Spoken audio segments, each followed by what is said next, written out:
you feeling alive. Tell me how to show you it's a beautiful life. สบายดีทุกคนเนาะมื้อนี้พวกเราอยู่เมืองอู่เจิ้นตั้งอยู่ทางตอนเหนือของมณฑลเจ้อเจียงประเทศจีนมื้อนี้พวกเราจะพาไปเที่ยวชมสถานที่ท่องเที่ยวที่มีชื่อเสียงอีกแห่งหนึ่งเป็นเมืองบูฮานที่มีประวัติศาสตร์ยาวนานมากว่า 1,300 ปีตั้งแต่ราชวงศ์ถังเป็นต้นมาหลังจากมาฮอดทางหน้าหอพิพิธภัณฑ์พวกเราก็ได้พากันซื้อปีแล้วก็เข้าไปทางในเนาะสิเป็นจังไดนั้นไปชมกันเลย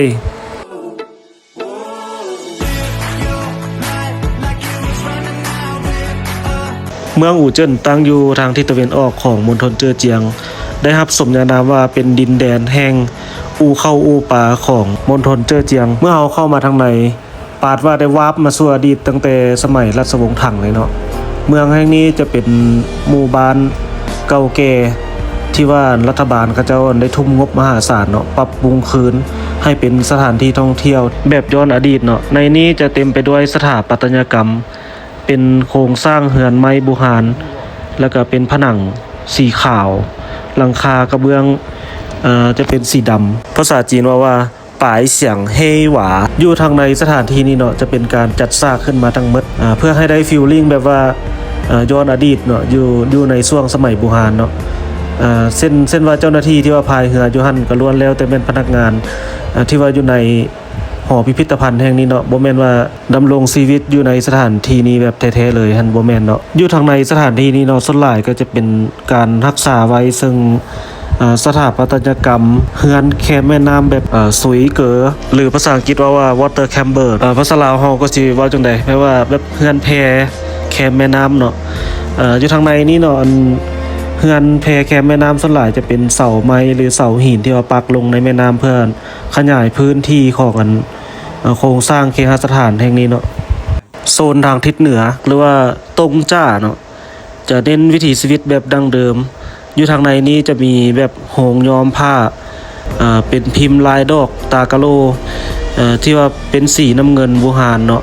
แล้วก็เป็นโฮงบ่มเหล้าซ่านป่ายหรือภาษาจีนว่าซ่านป่ายจิ๋วต่อมาพวกเราก็ได้เลาะมาทางทิศตะวันตกเนาะเรียกว่าซีจ้าเนาะโซนนี้จะเน้นด้านความโรแมนติกเนาะโดยเฉพาะจะกลางคืนเขาจะเปิดไฟแสงสีเนาะยามค่ำคืน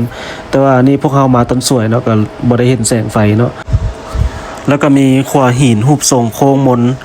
แล้วก็มีพิพิธภัณฑ์ศิลปะมูซินหรือภาษาอังกฤษว่ามูซินอาร์ตมิวเซียมเนาะถ้าผู้ชมที่ว่ากำลังติดตามข้าพเจ้าเนาะกำลังหาสถานที่ท่องเที่ยวในประเทศจีนที่ว่างามปานภาพวาดเนาะขอแนะนำเลยว่ามาสถานที่นี้เนาะอู่เจิ้นเนาะเมืองเก่าแก่ที่มีประวัติศาสตร์ยาวนานมากว่า 1,300 ปีเนาะอยู่ที่นี้เวลาเขานั่งอยู่บนเงียบๆเนาะจะได้ยินเสียงฝีพายของพนักงานที่ว่ากำลังพายเรือให้แขกเนาะกระทบกับผืนน้ำเมื่อนั่งอยู่จุดนี้เนาะพวกเราจะสามารถเห็นขัวบูฮานที่ทอดตัวยาวผ่านการเวลาและบ้านเฮือนบูฮานแคมแม่น้ำสุยเกอร์ที่ปักหลักอยู่กับสายแม่น้ำมาหลายศตวรรษเหมาะในการหิ้วใจพักผ่อนย้อนอารมณ์สุดๆหลังจากออกจากโซนทางทิศตะวันตกเนาะเราก็ได้ย่างเลาะไปตามทางหลังจากนั้นเราก็ได้เดินทางเลาะไปตามเส้นทางหินสีขาวเนาะในโซนทางตะวันตกของอู่เจิ้นเนาะในที่นี้เราจะได้รับกลิ่นอายวิถีชีวิตดั้งเดิมอย่างแท้จริงในโซนนี้เนาะเราจะได้เห็นการวิถีชีวิตการย้อมผ้าเป็นลายสีน้ำเงินแล้วก็สีขาวเนาะแล้วก็โฮงบ่มเหล้าที่ว่ามีกลิ่นอายหอมหวนมาแต่ไกลเมื่อเราได้เข้ามาที่นี่เนาะจะรู้สึกว่าเราได้เปิดอ่านประวัติศาสตร์ที่จับต้องได้ท้ายที่สุดก่อนพวกเราจะจบการเยี่ยมชมทัศนศึกษาอยู่ที่หอพิพิธภัณฑ์อู่เจิ้นเนาะก็ได้มาถ่ายรูปอยู่ถึงขัวนี้เพื่อไว้เป็นที่ระลึกไว้โอกาสหน้าพบกันใหม่บ๊ายบาย